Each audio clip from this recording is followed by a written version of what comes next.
Hey guys, you're watching Dansky, the place to be to develop your creative skills, and in this tutorial we're going to learn how to create a gooey, liquidy paint marbling effect all in Photoshop. Now personally I love this effect, it's awesome and super easy to create. You can do this all from scratch, or you can drag an image into Photoshop and start applying this effect immediately. And there's a few different techniques that you can use to create this effect. We're going to be covering some of them in this video, as well as my personal favorite that I'm going to save until the end. But anyway, let's get started. So you can see I've opened up an image in Photoshop. This is what I'm going to be saving for the finale, my favorite technique, so I'm going to switch this off for now. And if you'd like to download this PSD file and follow along, there will be a link in the video description.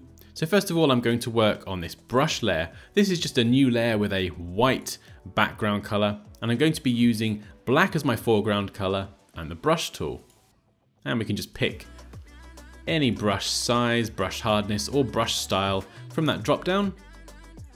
And I'm going to start brushing.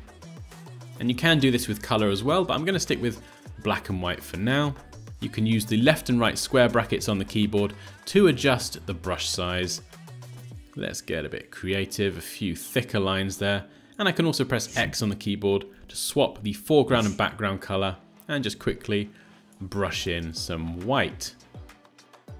And arguably this looks pretty interesting. You can be the judge, but once you've done that, whatever that is, you can go over to the brush layer, right click and select Convert to Smart Object. Now think of this as a checkpoint for the layer in its current state. Normally when you apply a filter up here, it's permanent. What this means is that it will apply this as a smart filter so we can edit it or delete it if we want. So we get a lot more flexibility.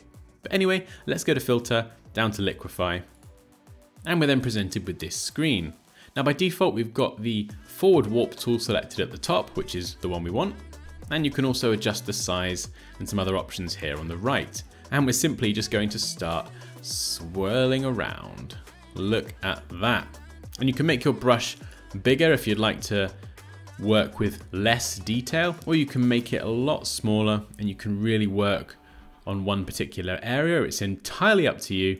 And every time you do this, you'll get a different result and you can get all kinds of creative in here. So have a lot of fun with this, but you can see I created this in what, like 20 seconds? And it's a ton of fun to do.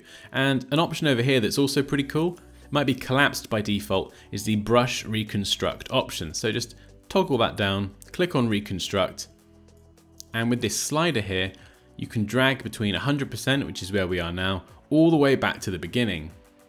So if 100 is a little bit too extreme for you, you can go for somewhere like 70 or 80 if you like, and click OK when you're happy. But that's a pretty cool feature. And we can now click OK. And there we go, we've created a paint marbling effect with the brush tool. So that's one way of doing it. Let's try the next one. So we've got fibers, we'll select this layer, go to Filter, down to Render and select Fibers. And we can of course adjust the variance and the strength here. You can see this change in the preview, and click OK.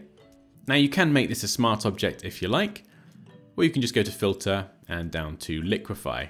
And you can see if I start liquefying this, it is a lot more detailed. So depending on how detailed your starting image is, will determine how much detail you get in your Liquify.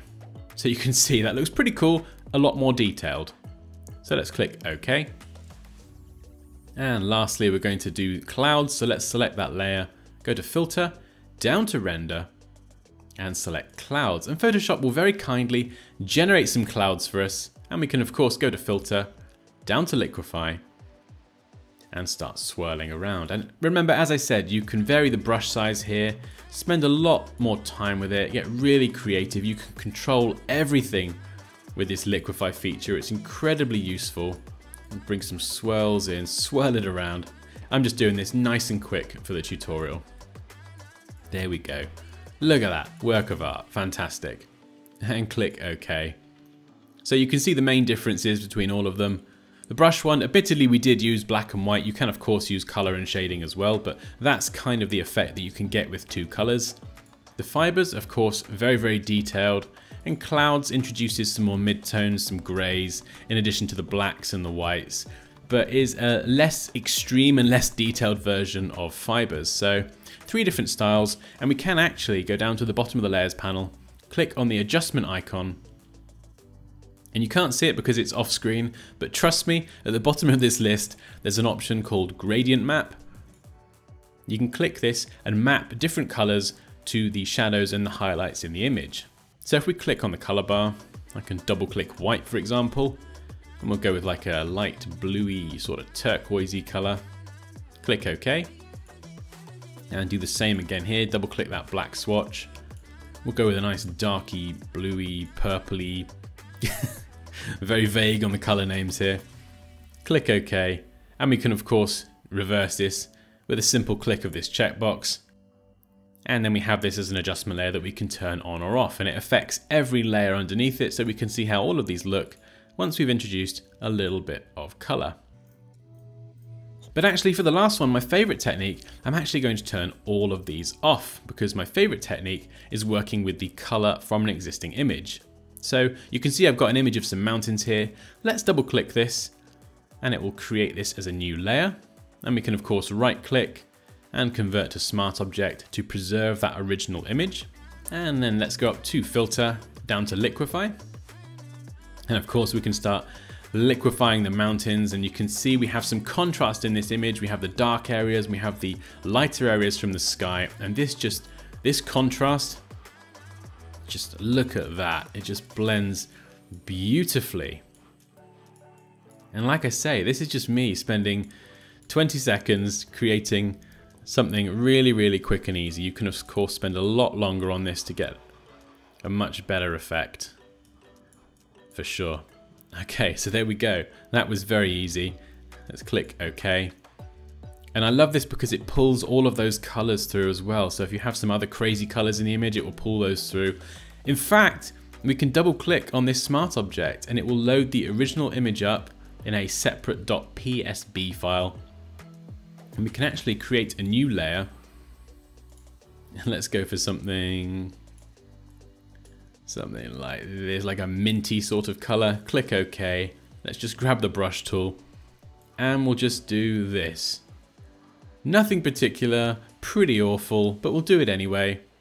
And when we go to close this down, it will ask us, do we want to save that? We'll say yes, we do.